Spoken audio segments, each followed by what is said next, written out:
All right, we're going to be continuing in the Daily Bible, Charles Stanley Life Principles Daily Bible, where we read a little bit of the Old Testament, some Psalms, some Proverbs, and New Testament every single day. And by the end of the year, we'll have worked our way through the entire Bible. Today, we're going to be wrapping up Genesis. It's the last two chapters there. And then we have a few different stories to go through when it comes to Matthew and the New Testament. So we'll just start off in Genesis 49. I don't think I'm going to really dive into too many verses here. I didn't have all that much time to research throughout the day today. And in Genesis 49, it's basically Jacob calling his sons and blessing them. And he goes through each son and blesses them accordingly. I'd say the main thing is it seems that he spends the most time talking about Judah and Joseph. What's interesting is neither of them are the firstborn. You'd think that firstborn would get priority, but seems like that hasn't been as big of a deal in at least the last two generations. Because remember, Jacob was himself second to Esau. And then, well, that got into some of the funny business of how he got the main blessing from him. Then we get into Jacob's death and burial. That's at the very end of Genesis 49. If you didn't know that happened, sorry for the spoiler alert.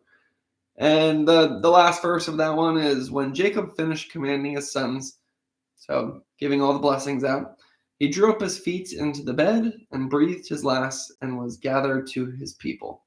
And, maybe we don't exactly call them blessings. Oh, yeah, the chapter starts out, says Jacob blesses his sons. So here it says commanding his sons, but I guess commands and blessings can be interwoven. Now let's get into Genesis 50. So Joseph crying again. Seems like he cries a lot. It's probably because he has a good heart. It says Joseph fell on his father's face and wept over him and kissed him. And, it goes into the funeral service. Remember, Jacob doesn't want to be buried in Egypt, so they bring him back up to Canaan, his land. And even some of the Egyptians come up, and it's really honoring him. Then says God's good purposes. And this is where I think it's one of my favorite sections of the entire Bible. This is the story that my pastor told me when I was first becoming a Christian, and I was going through some hard things. And this is like the first story of the Bible that he chose to tell me. And you'll be able to see why right here. It's kind of all been leading up to this moment. So starting in Genesis 50, verse 15. When Joseph's brothers saw that their father was dead, they said, "It may be that Joseph will hate us and pay us back for all the evil that we did to him." They sold him into slavery. So they sent a message to Joseph, saying, "Your father gave this command before he died. Say to Joseph, please forgive the transgression of your brothers and their sin, because they did evil to you. And now please forgive the transgression of the servants of the God of your father." So I kind of wonder if Jacob actually said that little note, or if they just got scared and made that little note up. Seems like they've really had a good transformation, though, especially Judah, who originally sold Joseph. And it was his idea to sell Joseph into slavery. And then I don't know how many years later, he's the one who's basically going to give up his life in order to protect Benjamin from being sold into slavery. So I would like to interpret this as genuine, that maybe Jacob and the brothers were both afraid that, maybe Joseph's been putting on a good face while Dad's around. But once Dad's gone, he's going to say, "Hey, remember when you sold me into slavery? And remember how I'm the second most powerful person in the entire world? Well, now it's payback time." Now let's see if he actually does that. So they say, "Please forgive the transgression of the servants of the God of your father." So also appealing to the fact that they have a common God in their family. Joseph wept when they spoke to him. So Joseph crying again. His brothers also came and fell down before him and said, "Behold, we are your servants." So they're falling down before him. I don't know if we count this exactly as bowing, which is like Joseph's original dreams that got him it was part of what got him into trouble in the first place. But we've already seen those dreams fulfilled when he's in Egypt and the brothers come to get food and they're bowing to him. So those dreams did come true, even if the falling down before him doesn't count as bowing here. Here's the punchline. But Joseph said to them, "Do not fear, for am I in the place of God? As for you, you meant evil against me, but God meant it for good, to bring it about that many people should be kept alive as they are today. So do not fear, I will provide for you and your little ones." Thus he comforted them and spoke kindly to them. So this is, I think, one of the best sections of the entire Bible. He could get mad at them. They sold him into slavery, after all. He has the power to get mad at them, to basically do whatever he wants. But instead, he shows true forgiveness, I guess they're not Christians at this point, but like a good Christian should. And he says, "Do not fear, for am I in the place of God?" So this points to the idea that judgment belongs to God. You could say revenge belongs to God. Vengeance belongs to God. Because when we sin, it's not only, like when the brothers sinned, it wasn't only a transgression against Joseph, they were also sinning against God as well. I don't know if there's actually, I'm pretty sure there is some laws saying that you can't sell your brothers into slavery. Might come later, but I think anybody knows that that is not something you should do. And it's just the idea that God is the judge and he'll take care of it. Do not fear, for am I in the place of God. And then he has another great twist on this. He says, "As for you, you meant evil against me, but God meant it for good." So that points to, is it Jeremiah 29:11 that says, "For those who love God," and we know that for those who love God, all things work together for good for those who are called according to his purpose. So all things work together for good. And I've seen this just in the last week in my own life. I was pushing myself as hard as I possibly could, trying to do all sorts of different stuff. Really stressed out, I'll put it that way. Putting too much on my plate, becoming a bit legalistic with myself as well, where there's all these boxes I needed to check. And I was thinking I was doing them for God, but my heart was in the wrong place. So eventually crashed. And in that crash, I got sick, exhausted. So I didn't have much energy to do really anything. So then I just spent hours and days scrolling through Instagram Reels, wasting my life away, just viewing really dumb content that melts your brain, is very worldly and cultural. Not not in a good way. Might still be a little sick. But out of that, God figured out how to work that for good. I reconnected with God, and now I feel closer to him than I did before.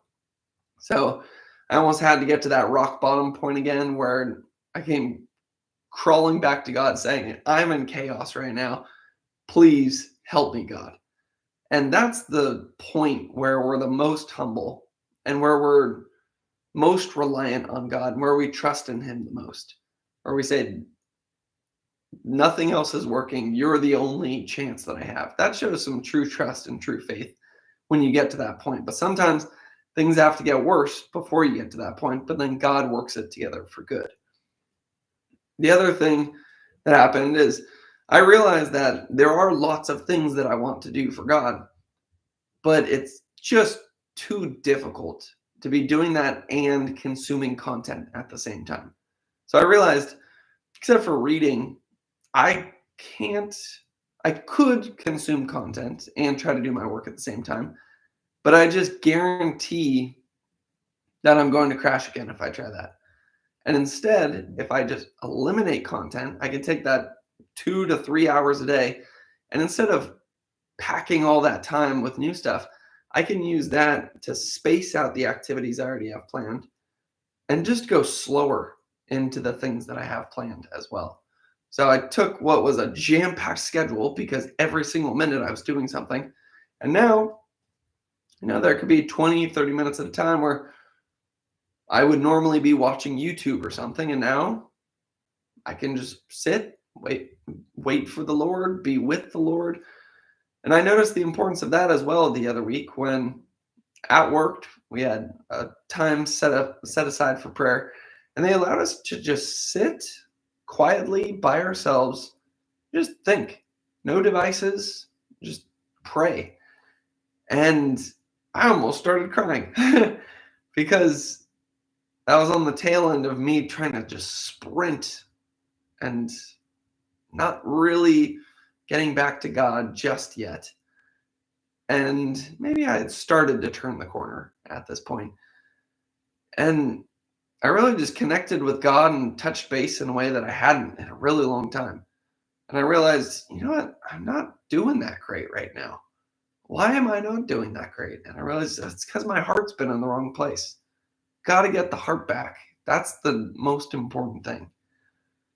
So that's what I'm going to continue to focus on moving forward. But again, that wouldn't have happened if I hadn't crashed and burned and started to sin and given to temptation, and God worked that into something good. And now I've spent most of the day today building a studio in my room for a business that I'm creating, where I've kind of already been running this business for 5 years, but now I'm trying to make it a bit more professional. And I'm just filled with energy, excited about the future, excited about some of these ideas that I'm working on right now, and also excited to dive into the Word. I probably could have spent more time researching today, but I do think God's calling me to do some of the things that I was doing today. So stayed busy, saw some friends, got some good food. I actually worked this morning as well. Not a bad day. So God meant it for good, to bring it about that many people should be kept alive as they are today. So this is also a way to look at the bad things that happen in your life, and instead of stewing in them or being bitter and resentful, you could think how easy it would have been for him to be bitter and resentful for his brothers. But who would that have helped? Instead, he had a good attitude, and he decided to look at it from a different perspective, one where they meant it for evil, but God meant it for good. This was all part of God's plan. And look what happened because of it. He goes to Egypt. He gets into a position of power where he's put in a position where he saves thousands, if not millions of people, including his own family. That wouldn't have happened if his brothers hadn't sold him into slavery. So it was a pretty wild plan, and he certainly had to suffer a lot. But in the end, it was worth it. And it was God's plan. So that's what we could think of when things are very difficult. Maybe we can also think of some of the worst things in our life. I know the worst things that have happened in my life were a lot of the main things that led me to Christ, because I couldn't handle them on my own. So it was almost like bad things needed to happen in order for those better things to come about. So I love this message. And then Joseph dies as well. But first he says, I'm about to die, but God, he's talking to his sons here. I'm about to die, but God will visit you and bring you up out of this land to the land that he swore to Abraham. So he's talking to his sons saying, God's brought us into Egypt, but he's also going to bring you guys out of Egypt. That he swore to Abraham, to Isaac, and to Jacob. Then Joseph made the sons of Israel swear, saying, God will surely visit you, and you shall carry up my bones from here. So Joseph died being 110 years old. They embalmed him, and he was put in a coffin in Egypt. So it's just that same covenant being passed down from Abraham to Isaac to Jacob to Joseph, and now to Ephraim and Manasseh. Still not saying that name right. But we'll see what continues to happen, because we have Exodus next. And I just love that ending of Genesis right there. I also love, I believe it's the proverb that we're reading today, but we'll go with the psalm first. So the psalm is, the fool has said in his heart, there is no God. They are corrupt. They have done abominable works. There is none who does good. Oh, this is a good psalm as well. The Lord looks down from heaven upon the children of men to see if there are any who understand, who seek God. So the Lord's looking down from heaven, looking at the children of men. Is there anybody who understands? Is there anyone who seeks God? And then this is interesting. They have all turned aside. They have together become corrupt. There is none who does good. No, not one. So if you're wondering, there is what it means by there is none who does good, you think, oh, maybe I know some good people, and maybe they do good. But it says, no, not one. Keep in mind, this is going to be talking about, this is Psalms, so this is before Christ comes. So this is talking about people in their natural fallen state, when they're living in the flesh. What's it say in Ephesians? You were dead in your trespasses, following the course of this world, following the prince of the power of the air, and were by nature children of wrath, among whom we all once lived in the passions of our flesh, carrying out the desires of the body and the mind. I kind of mixed it up a little bit there. But what this is saying is that when you're in the flesh, when you're in that fallen state, no one does good and no one seeks God. So if this doesn't go along with some of the principles I've seen in, I believe, Calvinism, then I don't know what does. Because I believe it's Calvinism that says no one seeks God on their own, because the flesh can profit nothing. And the flesh, which is evil, can't seek something that's good. The flesh fights against God. The flesh runs away from God. The flesh hides from God. It certainly does not seek God. So in order for true faith to happen, it's God who has to open our eyes and open our heart first. But then there's also that instantaneous moment where he opens our heart and then we have faith. And then our sanctification starts from there. But you're not going to be doing good and you're not going to be seeking God until God decides to open your heart. If he decides to open your heart. Pray that he does. So one thing that's interesting there, you might think, okay, well, before I became a Christian, it seems that I did some good things. But if you actually are honest with yourself and really think about where your heart was and the true reasons you were doing them, I mean, in my own life, I haven't been able to think of one thing that I could say was truly good. Because I think what is truly good is doing something for God. That's the best thing that you can do, doing it for God's glory. And when you're in the flesh and you don't believe in God and you don't have faith in God, you're not going to be doing things for God's glory. So it's most likely for your own glory, for your own ego, for your own status, for money, for fame. You name the idol. Sometimes it could be even for another person. Still an idol, though. Then it continues on. I think we'll just go down to the proverb 4:20 to 24. You know what? I like this one more in ESV. So it might take me a second to get here. Let's check it out in the Reformation Study Bible. So Proverbs 4:20 to 24.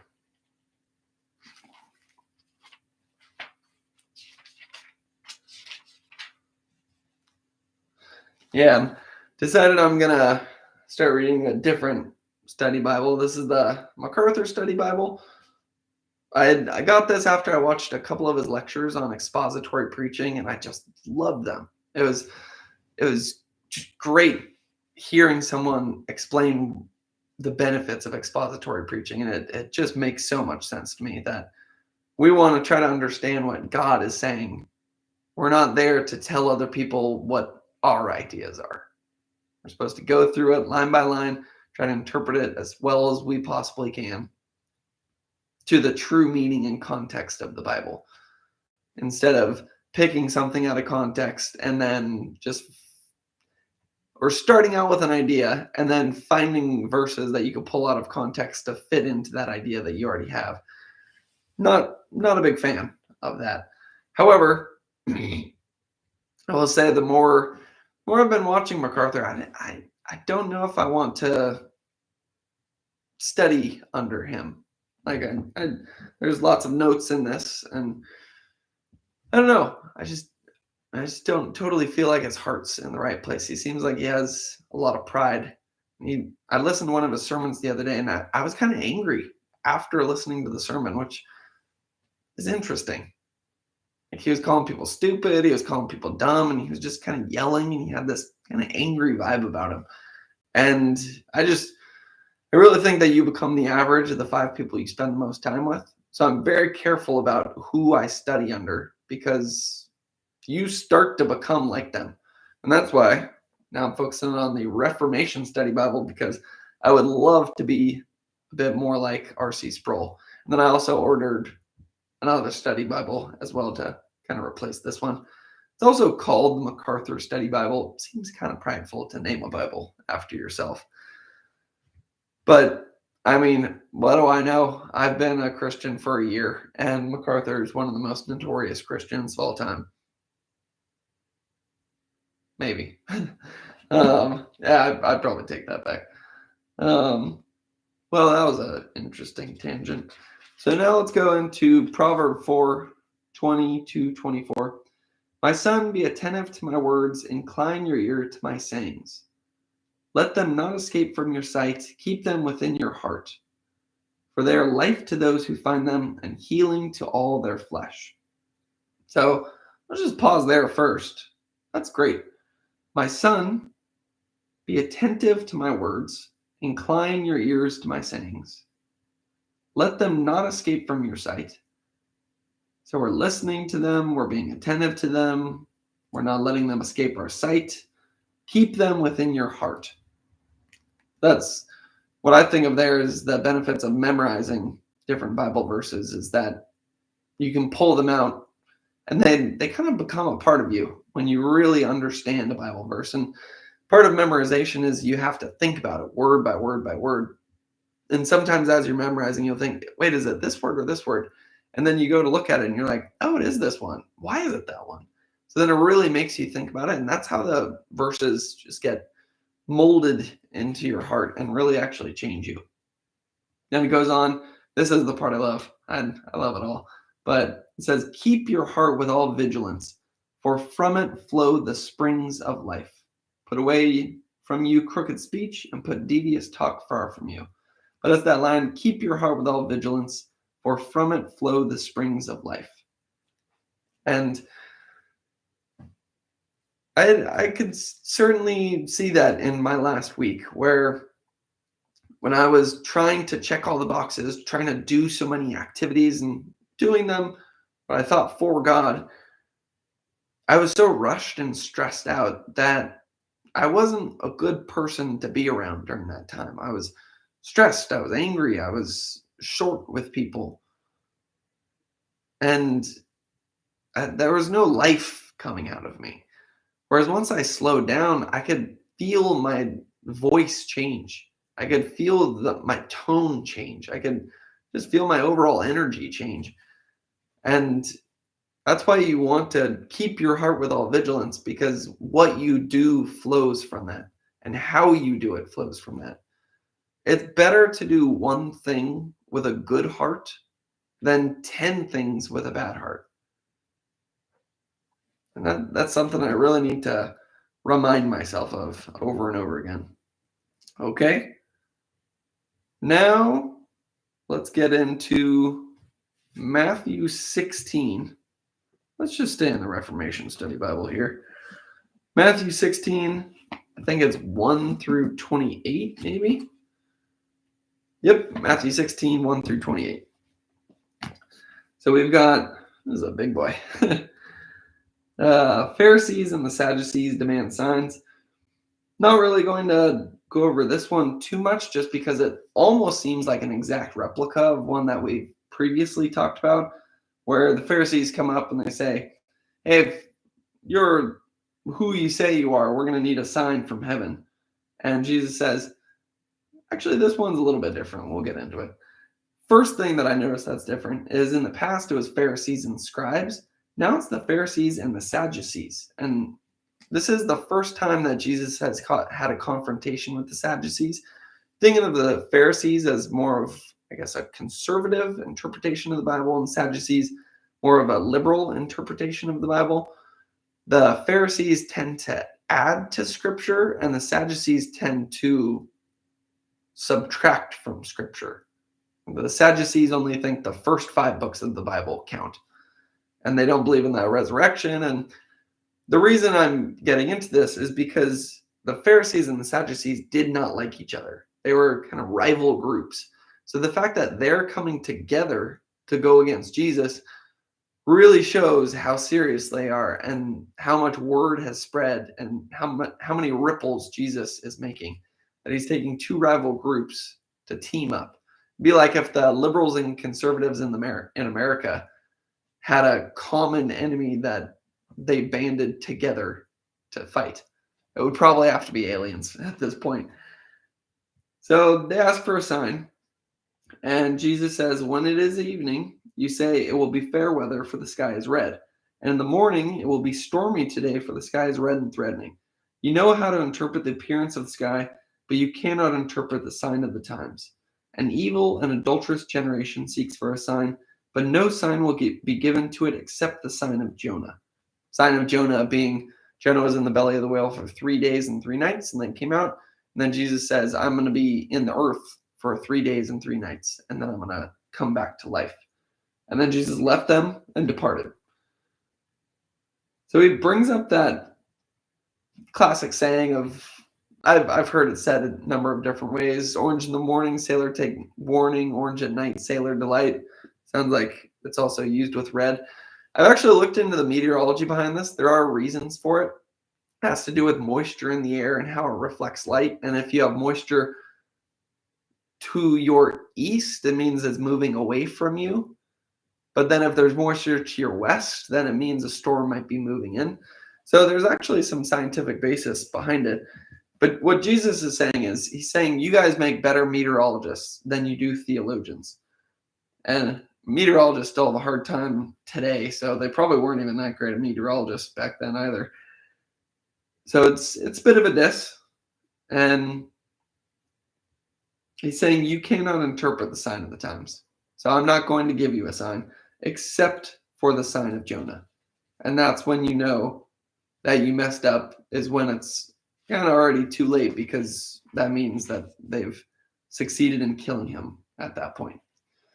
And then he gets a little frustrated with his disciples next. So if you remember, Jesus fed 5,000, and then he's going through Gentile land, and then he feeds 4,000.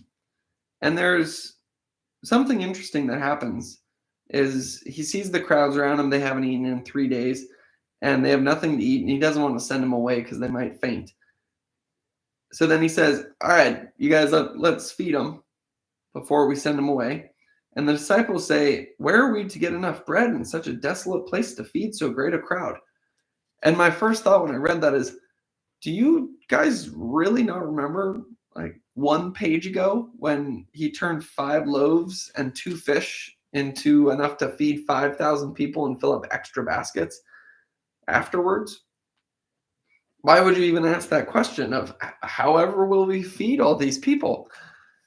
And now Jesus kind of calls him out a little bit. I was waiting for this. So it's the leaven of the Pharisees and the Sadducees. When the disciples reached the other side, they had forgotten to bring any bread. Jesus said to them, watch and beware of the leaven of the Pharisees and Sadducees. And they began discussing it amongst themselves, saying, we brought no bread. But Jesus, aware of this, said, O you of little faith, why are you discussing among yourselves the fact that you have no bread? Do you not yet perceive? Do you not remember the 5 loaves for the 5,000 and how many baskets you gathered? Or the 7 loaves for the 4,000 and how many baskets you gathered? How is it that you fail to understand that I did not speak about bread? Beware of the leaven of the Pharisees and Sadducees. Then they understood that he did not tell them to beware of the leaven of bread, but of the teaching of the Pharisees and the Sadducees. So it's funny because you could probably relate with the disciples here, where Jesus does these amazing things and they just forget about it. And I don't know how many times it happens in other people's lives, but it constantly happens in mine, where these amazing things happen where clearly the hand of God is written all over it. And I can see that it's for my own good, that it should give me complete reason to trust God. And then I just forget about it. And then all of a sudden I'm wandering on my own. And then something comes around and I remember I'm supposed to trust God. And I realize, oh, wow, totally forgot about this. And I imagine God just shakes his head and puts his face into his palm. And it's almost like that video that I've talked about where the sheep is stuck in the ditch and then they pull it out and then it hops along and then just jumps right back into the ditch. It's probably what God thinks about us is, why can't you guys just figure it out? And unfortunately, it's easier said than done. But the other point that Jesus is making is to beware of the teaching of the Pharisees and the Sadducees. We could also adopt that to maybe saying, beware of anybody who might lead you in the wrong way. And I mean, not to go back in something that I'm probably not qualified to talk about, but I mean, it's kind of what I was thinking about with why I'm not really going to read the MacArthur Study Bible anymore, is the reason Jesus is saying, hey, don't listen to the Pharisees and the Sadducees, is because he knows their heart is not in the right place. So they're blind guides. They're going to lead the people following them into a ditch, and they're going to fall into the ditch as well. Because you can't end up in the right place if your heart is not in the right place. You need that heart in the right place because that's where you're going to be humble and you're going to follow God where God is leading to you. And then if you're leading other people, then they'll follow in the correct place as well. But Jesus knows that the Pharisees and the Sadducees, their heart is not in the right place. So wherever they're going, it's not following God. So anyone following them is not going to be following God either. And if you're not following God, you're going to end up in the wrong place. And then the way that connects here is because, just the more I listen to him, I just didn't really think his heart seems to be in the right place. And maybe there's some lesson that I haven't learned yet that I need to learn. But I don't know. I feel like you feel pride and anger coming out of someone when you listen to them. So beware of the leaven. Then there's a lot of important stories in this one. So the next one is Peter confesses Jesus as the Christ. Now, when Jesus came into the district of Caesarea Philippi, he asked his disciples, who do you say that the Son of Man is? And we've talked about this term, Son of Man. There's one reference in Psalm 8, I believe, where Son of Man is used as a way where it seems to be talking about someone who is the son of a man. But then there's Daniel 7:13-14, where Son of Man is clearly used in a divine sense, where it's someone who comes down out of the clouds, has a kingdom that lasts forever, has dominion over everything. And this is what Jesus is often referring to when he says Son of Man. It's that person with that everlasting kingdom. And perhaps part of the reason he calls himself the Son of Man, though, is because there are different references, one being man, one being God. And depending on the context, he can use it in either way because he is truly God and truly man. So he says, who do you say that the Son of Man is? And they said, some say John the Baptist, others Elijah, others Jeremiah or one of the prophets. He said to them, but who do you say that I am? Simon Peter replied, you are the Christ, the Son of the living God. So he says, you are the Christ, and Christ means Messiah or anointed one. And then he says, you are the Son of the living God. And once again, I've heard some people say that, in Matthew, Mark, and Luke especially, they never actually refer to Jesus as the Son of God. And I heard that before we started going through the series, I believe, or maybe it was at the very beginning. There's been so many different instances where it's clearly saying that Jesus is God and the Son of God. So I don't know where people get that critique because it doesn't seem to be grounded in Scripture. So Peter says, you are the Christ, the Son of the living God. And Jesus answered him, Blessed are you, Simon Bar-Jonah, for flesh and blood has not revealed this to you, but my Father who is in heaven. I like that idea as well, that once again, it's the Father who reveals things to us. It's the Father who opens our heart. It's the Father who helps us truly understand the truth. I've always found that I can study things on my own and I can intellectually get it, but I don't truly understand it until God opens my heart to that revelation. And I'm always so grateful when he does, because when you truly understand something, it hits you in a completely different way than if you just read it. Sometimes it is simultaneous where you understand it and read it at the same time. For most of the time for me, though, there's a bit of a delay. So that doesn't mean, okay, just ask God for all the revelation, because if your reading doesn't really hit you anyway, why read? I would say that's the wrong way to look at it. I think the more you read, the more seeds get planted, and then it's those seeds that God can water and then lead to the increase. Whereas if you're just looking for revelation, I think that can get a little dangerous, because then you might just be popping up seeds in your own mind from your own ideas and not so much ideas that are founded in scripture. And that can get a little dangerous. And I tell you, you are Peter. Oh, wait. Yeah, but my Father who is in heaven. And I tell you, you are Peter, and on this rock I will build my church, and the gates of hell shall not prevail against it. I will give you the keys of the kingdom of heaven, and whatever you bind on earth shall be bound in heaven, and whatever you loose on earth shall be loosed in heaven. And he strictly charged the disciples to tell no one that he was the Christ. The messianic secret strikes again. And then Jesus foretells his death and resurrection. From that time, Jesus began to show his disciples that he must go to Jerusalem and suffer many things from the elders and chief priests and scribes, and be killed, and on the third day be raised. So he's mentioned that the sign of Jonah is going to have to be repeated, but now he's getting pretty specific about what's going to happen. And Peter took him aside and began to rebuke him. Wow, rebuke Jesus. That's an interesting move. Saying, "Far be it from you, Lord. This shall never happen to you." And it's kind of funny that this happens right after he just gave such props to Peter. He said, you're going to be the rock that I build my church upon. The gates of hell shall not prevail against it. And then Peter is now saying, rebuking Jesus, saying, this will not happen to you. You will not be killed and raised. And Jesus says, "Get behind me, Satan.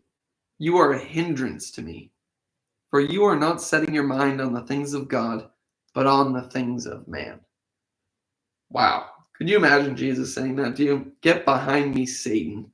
You are a hindrance to me, for you are not setting your mind on the things of God, but on the things of man."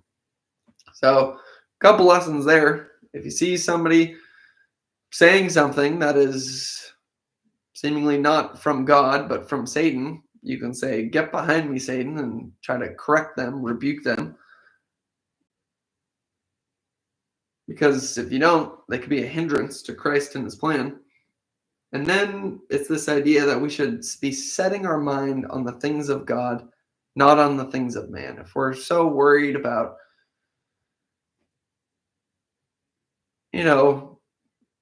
even just staying alive, our own survival, obviously other worldly things like money, fame.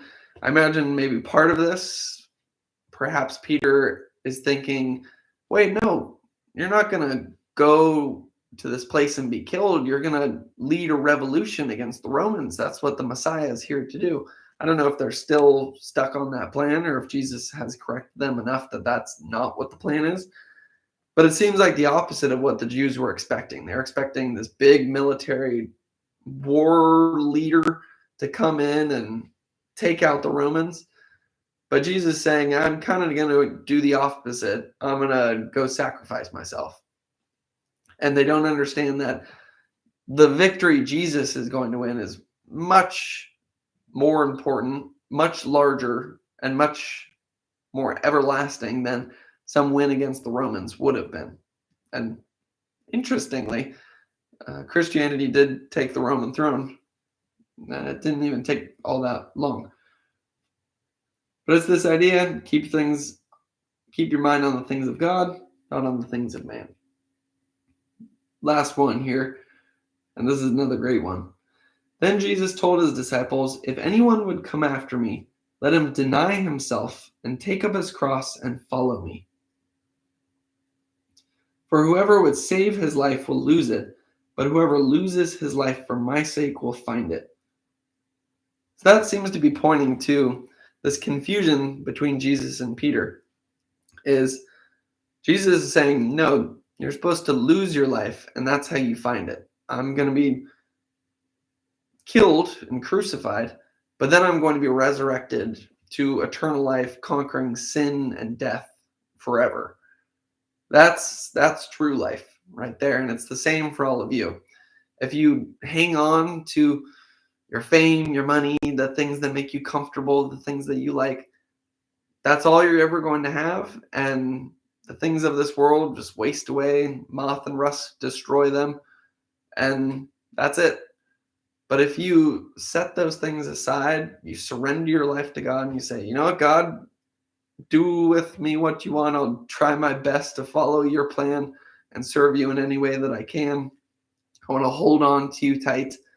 And when I start to drift, please bring me back onto the path and help me to just surrender and obey and bring you glory. It's just letting go and giving up your life. That is actually where true life is found and where you get the fruit of the Spirit, not only in the next life for eternity, but you start to get little flashes of that fruit of the Spirit in this life as well. You're constantly moving closer towards that image of Christ. You're being molded over time. And as you get molded over time, your heart gets closer towards Jesus's heart. And that means you got more good fruit coming out of it. And that is life. Like a spring of water welling up to eternal life. And he says, "For what will it profit a man if he gains the whole world and forfeits his soul? Or what shall a man give in return for his soul? For the Son of Man is going to come with his angels in the glory of his Father, and then he will repay each person according to what he has done." So that's probably tapping into the idea that what you store up in this world is going to be gone. But there's this idea that while our faith is what gets us into heaven, that's what leads to salvation, we do have differential rewards based on what we've done. So if you have faith, you're in. But if you haven't really done all that much with the faith, then heaven's still going to be great. You'd rather be there than hell. But if you've completely surrendered your life and God has been using you throughout your entire life, obviously nobody does it perfectly, but the more you surrender to God's plan, the more he works through you, the more rewards are going to be racked up in heaven, and then you get to enjoy those for eternity. It also works in the other way as well. If you don't have faith and you're going to hell, then the degree of badness that you've done also results in the degree of punishment as well. So he's saying, on the day when Jesus comes with his angels in the glory of his Father, he's going to repay each person according to what he has done. So while faith is important, and it's what gets you in, we shouldn't say, oh, works don't matter at all. Works are one evidence of our faith, because you're saved by faith alone, but not by a faith that is alone. If you have no good works and your life hasn't changed after you've come to faith, might be a reason to question that faith. And I know some people push it back against that, saying, oh, what a terrible message to say, because then people are constantly going to be in fear of, are they actually saved or not? I don't know. I think if you are saved and you've surrendered your life to Jesus, obviously some days it seems like you've surrendered more than others, but over time, you should be able to see some pretty drastic changes in your life.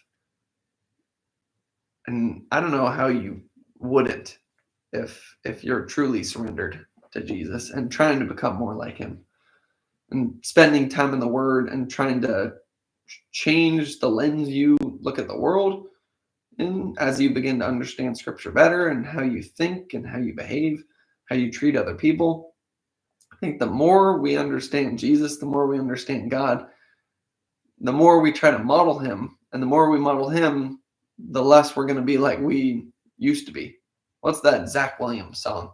It says, want to be a little bit more like Jesus and a little less like me. Something like that. Yeah, I think that is the line. And then finally it says, truly I say to you, there are some standing here who will not taste death until they see the Son of Man coming in his kingdom.